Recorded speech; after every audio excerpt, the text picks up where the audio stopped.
that Oyo State continue to be one of the safest and most peaceful states in Nigeria, where economic development and growth strive.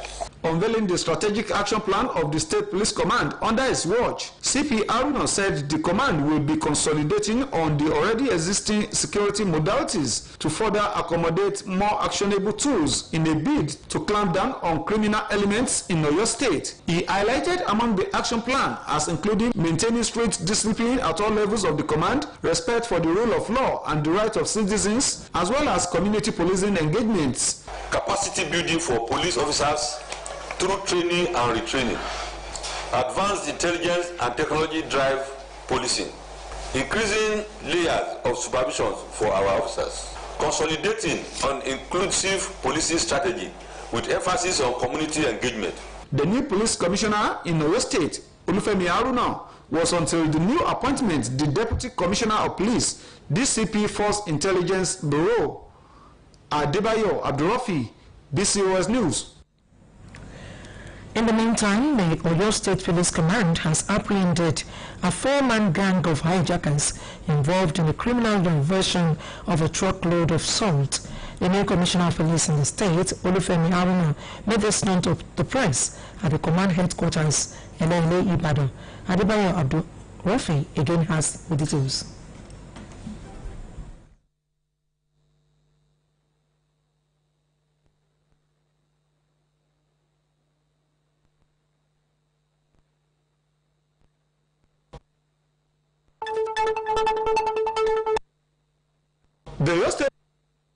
The Oyo State Police Commissioner, CP Oluyole Haruna, who spoke through the command's public relations officer, CSP Adewale Oshifeso, stated that the operation took place on Sunday, 3rd August 2025 at around 9 p.m. following actionable intelligence received by the police operatives.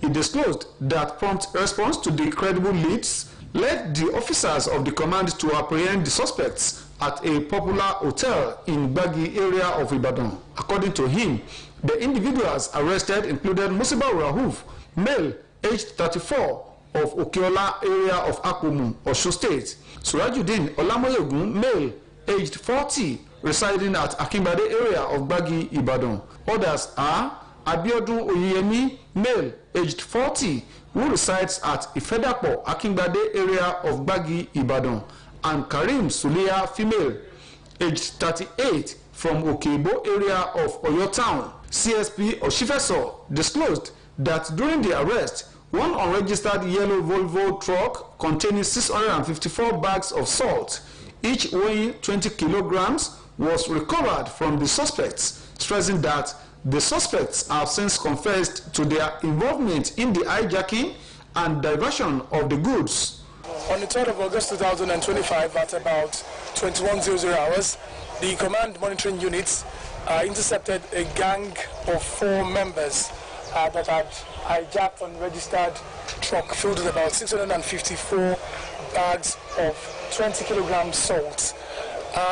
You might say, why salt? The fact is that there was a process that was reported and the command reported and acted swiftly, thereby arresting the 4-member gang.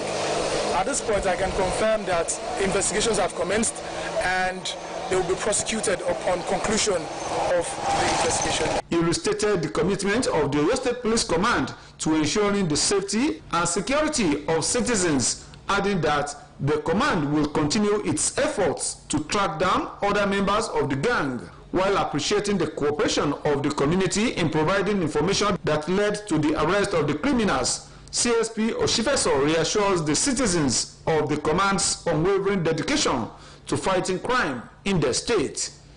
Adebayo Abdurrafi, BCOS News. This broadcast of Newscope comes to you from the Broadcasting Corporation of Oyo State, Ibadan. Suspected armed kidnappers attacked a vehicle and took away several passengers on the Chinkai Kente Wukari Road in Wukari local government area of Taraba State. The incident happened at about 10:30 p.m. on Monday, according to a report shared on X today by security analyst Zagazola Makama. According to Makama, The kidnappers stopped the vehicle on the busy road and took the passengers away to an unknown location. The youth leader, Mustafa Jibrin, from the Jukum community, was said to have reported the incident to the Taraba State Police Command. Security forces have since been deployed to the area to search the surrounding bushes and rescue the victims. At least 6 persons sustained injuries and 1 later died after security forces repelled a bandits' attack on Tashagemo and Ngua Gambo villages in the Malumfashi local government area of Katsina State. The development was disclosed in a post on X today by security analyst Zangazola Makama. According to the post, the attack occurred around 7:30 p.m. on Monday when the assailants in large numbers stormed the communities. They were, however, confronted by a combined team of soldiers, policemen, vigilantes, and members of the Community Watch Corps, Sea Watch, under Operation Fasanyama. A fierce gun battle ensued, forcing the bandits to retreat into the surrounding bush. Let's now go over to our sports studio for more news updates from the exciting world of sports. For joining us on the sports segment of the news tonight, I am Victor Opole. We start with the news that VRL have agreed a deal to sign Thomas Partey as a free agent after he left Arsenal. Thomas Partey has been granted conditional bail after being charged with 5 counts of rape and 1 count of sexual assault. Partey's lawyer, Wiltshire, previously said he denies all the charges against him, adding he welcomed the opportunity to finally clear his name. Tensions are rising at VRL after the president of a major supporters club publicly criticized the team's efforts to sign former Arsenal midfielder Thomas Partey. Just days after the 32-year-old left Arsenal, once his contract expired, he was charged with 5 counts of rape and 1 of sexual assault. Arsenal manager Mikel Arteta has defended the club's conduct in playing Partey while the investigation was ongoing. Cesar Peña, president of the VRL supporters club in Villafranca de Barros, Extremadura, has hit out at the club for trying to sign him. Still in football, Chinese club Shandong Taishan has been banned from Asian club competition for 2 years for its no-show against South Korean side Ulsan HD in the Asian Champions League ACL Elite in February. The Chinese Super League side pulled out hours before the February 19 match,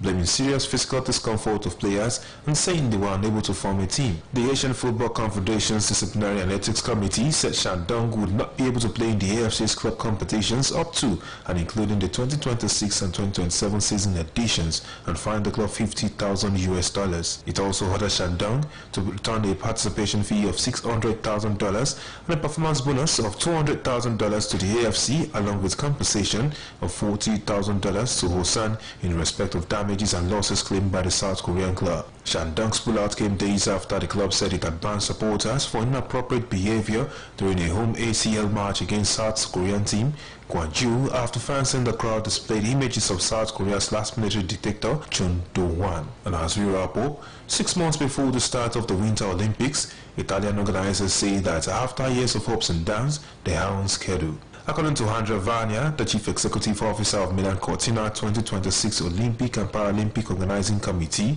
preparations are progressing steadily and according to the timeline being set. The Olympic opening ceremony is on February 6, although calling kicks off the action 2 days earlier.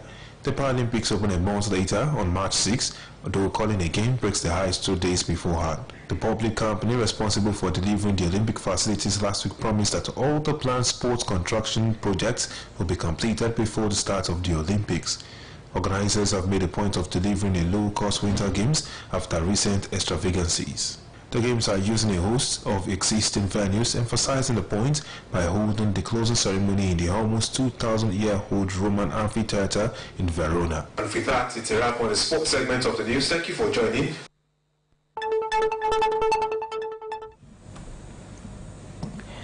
On the foreign scene, in more news from across the world, flash floods have swept through a Himalayan village in northern India, killing at least 4 people. The incident also left more than 50 missing, with the death toll expected to go higher. Video broadcast on Indian media today showed a terrifying surge of muddy water sweeping away buildings in Uttarakhand State's Dewali village. Several people could be seen running before being engulfed by the dark waves of debris that uprooted entire multi-story buildings As a wide swath of the village was swamped by deep debris, and in places the mud lapped at the rooftops of houses. Utakashi District Administrator Prasha Awa confirmed to local media that 4 people were killed. To end this edition of Newscope, here again are the main points. The Nigeria Center for Disease Control and Prevention, NCDC, today said Nigeria has recorded 155 deaths from Lassa fever from January 1st to July 20th, 2025. The Nigeria Labour Congress NLC Oyo State chapter has condemned the federal government's attempt to criminalize industrial strike actions in the country. The Federal High Court sitting in Abuja today convicted 21 foreign nationals over a high-level cybercrime, fining each of them 1 million naira. Flash floods have swept through a Humanayan village in northern India, killing at least 4 people with 51 others missing.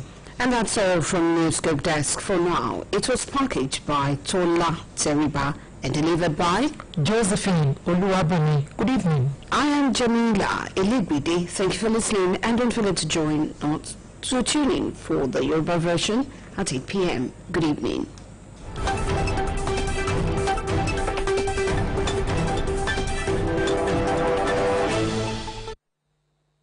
The city of Ibadan, the home of ancient warlords, in the Pacesetter state, this is Oluyole FM 98.5 Ibadan.